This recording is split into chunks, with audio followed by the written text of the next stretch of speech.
این آیه رو شنیدید؟ حافظ قرآن اینجا خیلی زیاده. اعوذ بالله من الشیطان الرجیم. خوب دقت کنید این آیه رو. ولو ان اهل القرى آمنوا واتقوا لفتحنا علیهم برکات من السماء والارض. اگر اهل قریه، روستایی، لو ان اهل القرى، اهل قریه روستایی دو تا ویژگی داشته باشند، دو تا صفت: آمنو و تقوا. ولو ان اهل القرى آمنو، ایمان داشته باشند، و تقوا، خدا ترسی و تقوا داشته باشند. همین دو تا صفت. نتیجهش چی میشه؟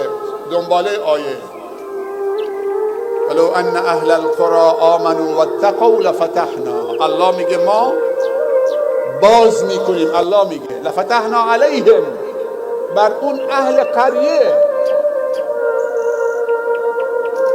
برکات من السماء والارض. نگفته یک برکت ها، الله میگه ما خودمون درواز میکنیم برکت هایی که در آسمان هست و برکت هایی که در زمین هست. حالا بیا تحویل بدیم.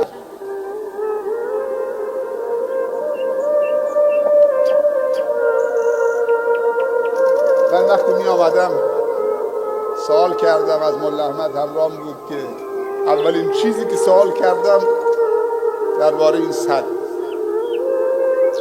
خیلی دوست دارم هر وقتی به این منطقه بیام برم سد رو ببینم.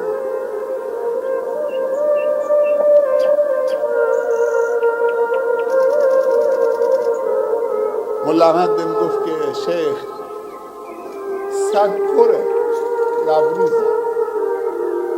گفتم جدی میگید؟ چون چند مدت پیش آمدم با شیخ عبدالله، آب پایین بود. گفت تخمین زده شده برای 5 سال این مخزن آب داره، امید به باران هم داره. این کار بزرگش میگن. این آب مایه حیات موجودات زنده است. در دنیا بعضی از باکتری ها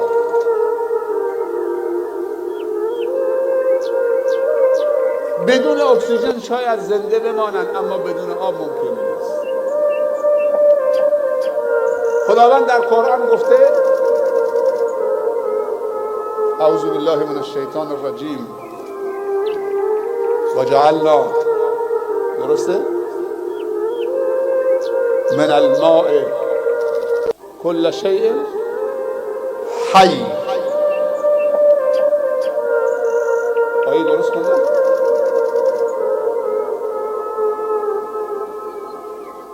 ما هر چیز زنده رو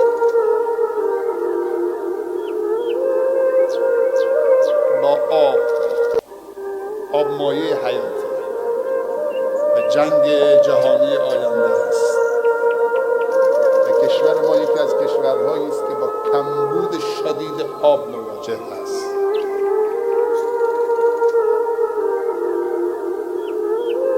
یکی از علما نقل میکنه، میگه در گذشته شاید نمیدونم چند دهه در همدان قحطی آمد.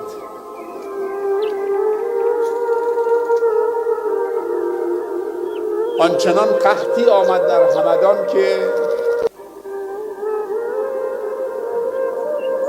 اسم اعظم خداوند در همدان نان بود.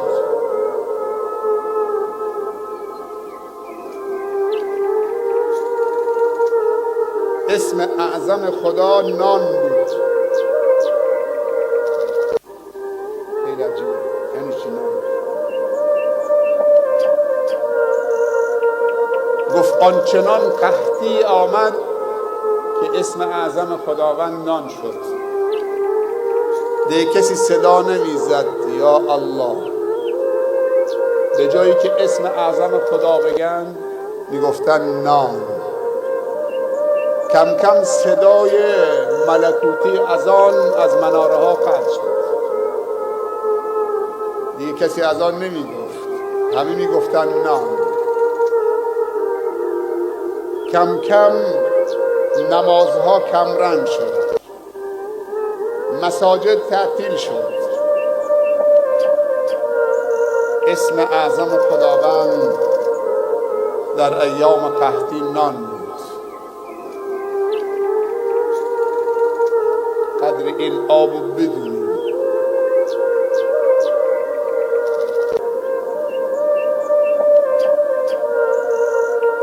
این حیات جسم ما بهش وصله.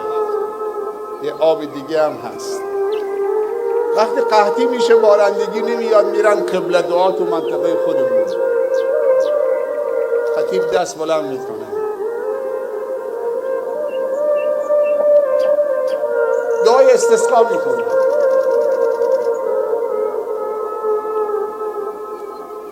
تو دعای استسقا 2 تا جمله میکنه از جمله دعاها. میگه اللهم اغث قلوبنا بالایمان. اللهم اغث قلوبنا بالقرآن. خدایا به داد دلهای خشکیده ما برس و آب حیات ایمان و قرآن. این روح و روان و دلهای خشکیده ما را آبیاری بکن، به دادش برس. این چشمه جیاش و فیاض قرآن که آب حیات معنوی دلهای ماست. دنباله دعا و اغث بلادنا بالامطار، و به داد سرزمین های ما و بلاد ما برس با نزول امطار، این باران رحمت. خواجه انصار در کتاب تفسیر ادبی عرفانیش میگه که خداوند 2 تا کعبه بنا کرده، یا به تعبیر دیگر میگه 2 تا کعبه وجود داره. یکی کعبه درون و یکی کعبه بیرون. کعبه در بیرون هست در دنیا، ماده بناش از آب و گله. بانی این کعبه آب و گلی یکی از بندگان خداست به اسم ابراهیم خلیل، و طواف کننده این کعبه آب و گل انسان ها هستند. اما یک کعبه در درون داره از جان و دل. یک کعبه در درون داره از جان و دل. بانی اون کعبه درون الله و طواف کننده بر اون کعبه جان و دلم خودشه. این دلی که در درون سینت کعبه است که الله برش طواف میکنه. روزانه بر دلهای ما طواف میکنه. الله دل داده که دوست بداریم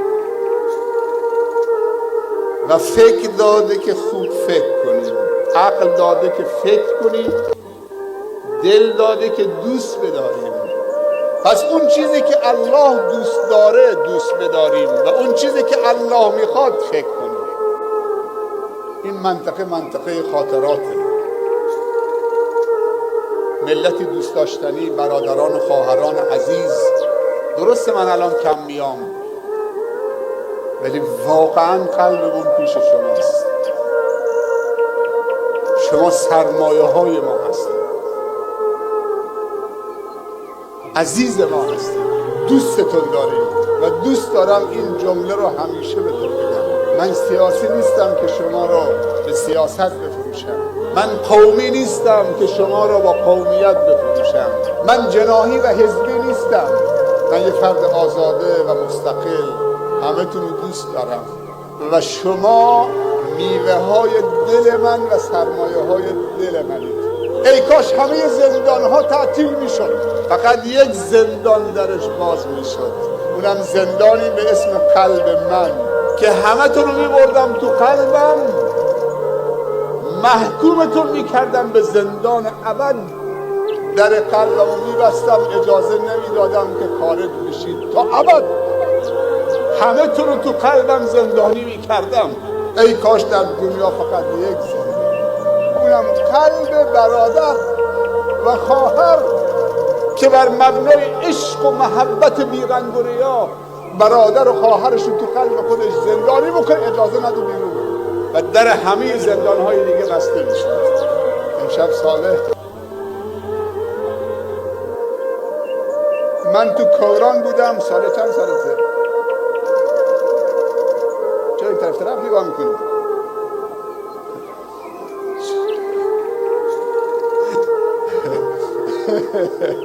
اینم به خاطر که یه لبخند بزنید و یعنی سن و سالش میدونه، ولی یه لحظه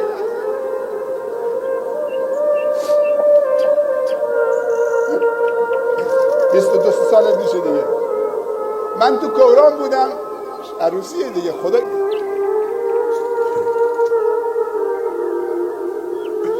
اشکال نداره قهقه میزنه، هیچ مشکلی نداره، خنده هاتون هم برکت و ثواب جدید. من تو کوران بودم، این ساله به دنیا آمد تو چلو بود، من و شیخ خادی اینجا بودیم، مولا احمد آورد گفت اسم براش انتخاب بکنیم، 2 نفری صالح رو انتخاب کردیم. اینو میدونستی؟ خودش نمیدونم میدونه یا نه، ولی باباش میدونه. هر وقتی چیزی نمیدونید این دعا رو بخونید، هر وقتی چیزی رو فراموش کردید این دعا رو بخونید. اللهم علمنا ما جهلنا. خدای چیزی که نمیدونیم، آگاهی نداریم، یادمون بده، کمک بکن تا یاد، توفیق بده تا یاد بگیریم. و هر چیزی که میدونیم به دلایل فراموش کردیم یادمون بیار.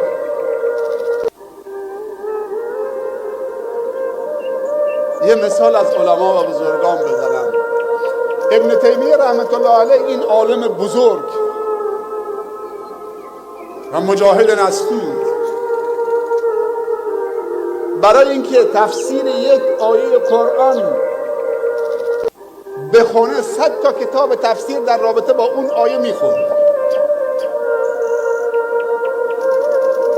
بعد از اینکه 100 تا کتاب تفسیر میخوند دستش بلند میکرد، اللهم یا معلم ابراهیم علمنی، ای معلم ابراهیم، همینطوری که یاد ابراهیم دادید به منم یاد بده. حالا 100 تا کتاب تفسیر هم خونده. اللهم یا معلم محمد صلی الله علیه و سلم، ای معلم محمد، همونطوری که محمد رو یاد دادید به منم یاد بده.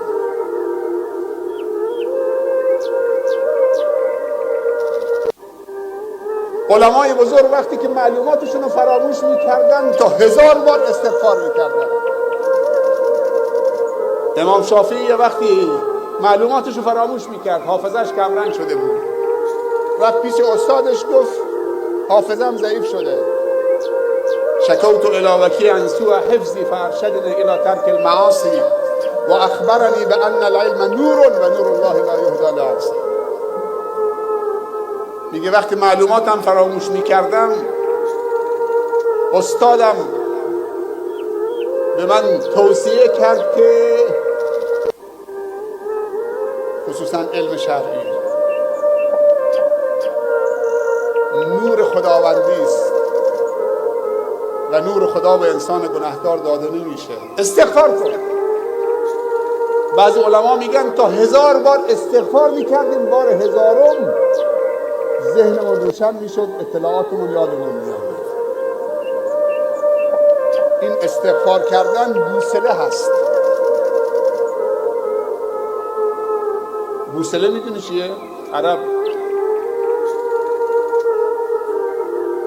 وسیله‌ای که انسانو راهیاب راهو تو رو به راه برمیگردونه.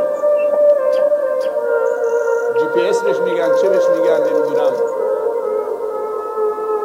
این استغفار بوصله‌ای هست که وقتی تو از راه منحرف میشی و سرگردان میشی و گم میشی، دوباره تو رو به راه برمیگردونه. و پیامبر صلی الله علیه وسلم در یک جلسه شاید بیش از 70 بار این لباش بلند میشد، مینشست رو هم میگفت استغفر الله استغفر الله استغفر الله استغفر.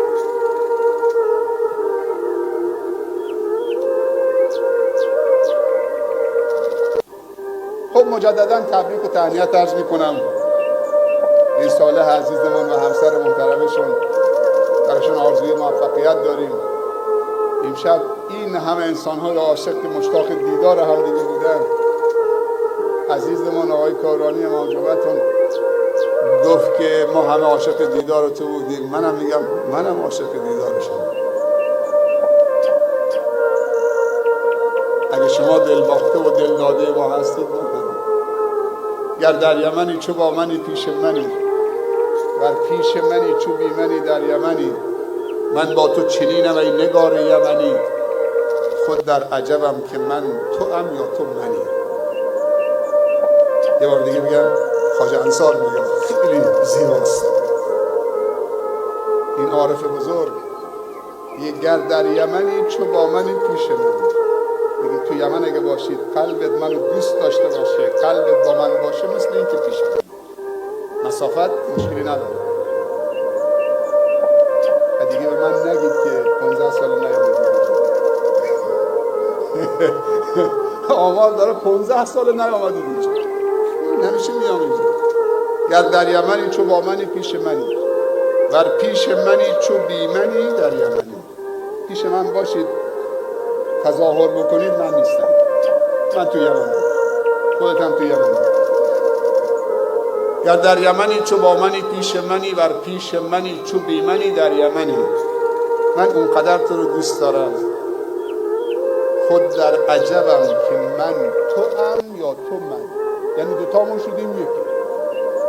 پیامبر صلی الله علیه و سلم میفرمایند اگر کسی به خاطر خدا دوست داشتید حتما بهش بگید، در گوشش بگید، تو دلت نگه ندار. حالا من امشب در گوش که هیچ، یعنی من چند تا در گوشی باید بگم الان؟ شب زمستانی هم میگه شب پاییزیه، شب پاییزی هم تموم میشه. ولی با من پشت این تلفن به همه میگم، فکر کنم لایو هم گذاشتم، نمیدونم هست یا نیست، ولی این مستند میشه پخش میشه. به همتون میگم انی احبکم فی الله، من شما رو به خاطر الله دوست دارم. جوابش چیه؟ خیلی قشنگه. اگر کسی به شما گفت انی احبک فی الله، من به خاطر الله شما رو دوست دارم، جوابش اینه، یه دعاست، لقد احبک الذی احببتنا فیه. اون کسی که تو به خاطرش ما رو دوست داری، تو رو دوست داره. لقد احبک الذی احببتنا فیه. این عزیزمان امشب بر محبت خدایی ما رو جمع کرد. جمعمون کرد تو عروسیش که همدیگر رو سیراب از محبت بکنیم و دوستی خوب و خدایی رو به نمایش بگذاریم و همدیگر رو بتونیم ببخشیم و محبت به اوج برسانیم و براش دعا بکنیم خداوند بهش برکت بده در زندگیش، در سلامتیش، در خانوادهش. ثمره این ازدواج یک، عفت و پاکدامنی، خوشنودی خدا و رضایتمندی خدا نصیبشون بشه، بگید آمین. دو، عفت و پاکدامنی که ثمره ازدواج نصیبشون بشه. سه، فرزندان سالم در جسمشون، صالح در اخلاقشون و مصلح و مفید برای جامعهشون خدا نصیبش کنه. نصیب ایشون و همه بچه های ما بشون. بگید آمین. سالم در جسمشون. ما در استان هرمزگان بیش از 2000 تالاسمی داریم. نزدیک به 500 تا 600 نفرشون شناسایی شدن که پرونده دارن میان بیمارستان. وقتی این تالاسمی ها رو انسان میبینه واقعا جگرش پاره میشه. سرشون شده به این بزرگی، 25 سالشونه، جسمشون نحیف، پوست صورتشون زرد خوش خون داره. یه غفلت دو تا جوانی که عاشق هم شدن، باخته شدن، نرفتن آزمایش ژنتیک و خون بدن. گفتم دکتر چی میگه؟ ملا هست میبنده.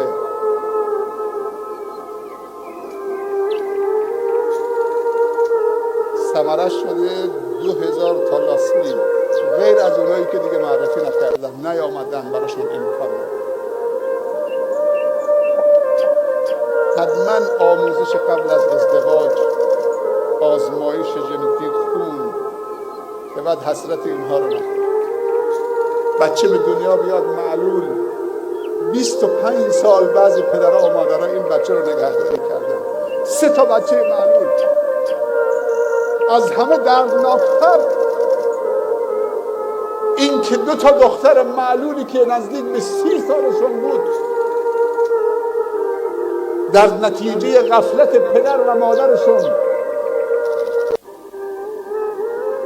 بعد از اینکه دخترها به 35 سال رسیدن معلول بودن، تالاسمی بودن، پدر از مادر جدا شد، مادر رفت شوهری دیگر گرفت، پدر رفت زن دیگر گرفت.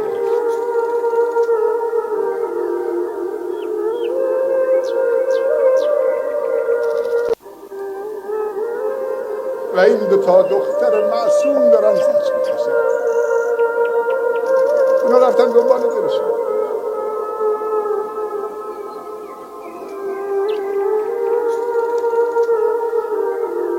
خیلی صحنه های سختیه.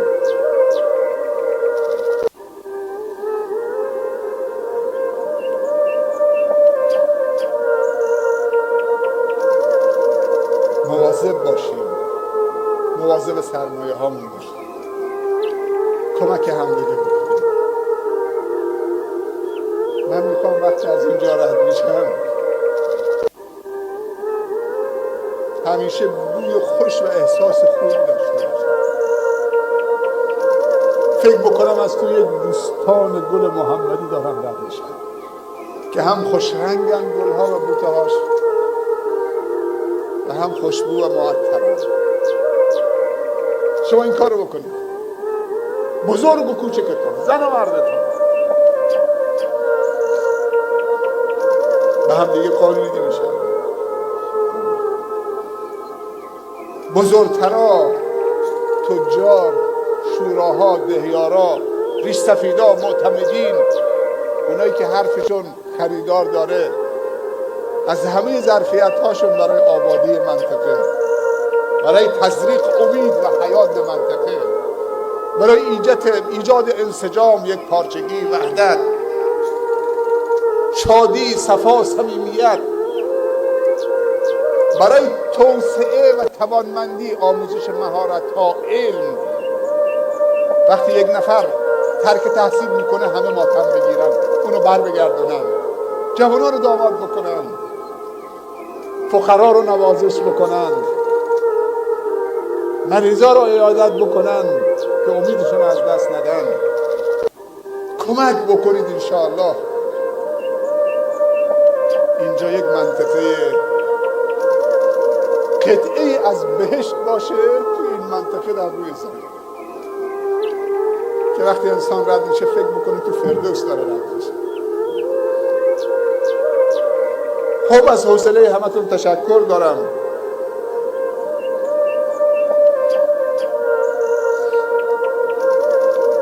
از ادبتون، از تواضعتون، از مهمان نوازیتون، تو سروانش هستید. خداوند بهتون پاداش نیک عنایت بفرمایه. جزاکم الله خیرا. من یه خواهشم در خاتمه عرایزم دارم که من 6 تا بچه دارم، 3 تا دختر 3 تا پسر. من هم برای بچه های شما دعا میکنم، هم برای رشد و پیشرفتشون اون چیزی که در توانم هست انجام میدم، هم دعا و هم تلاش و حمایت. از این جمعم خواهش میکنم برای این 6 تا بچه های من دعا بکنم که خدا هدایتشون میکنه، خدا حفظشون میکنه، خدا ایمانشون رو کامل میکنه، علمشون رو زیاد بکنه، علمشون و خدمتشون رو مفید بکنه، انسانهای صالح و مصلح و خدومی برای نسلهای بعدی و بعدی باشن و خدا توفیق خدمتگزاری از باباشون برای دین خدا و خلق خدا و بندگان خدا این توفیق رو ازش نگیره و همه ما و شما در همه امورش و شؤون زندگی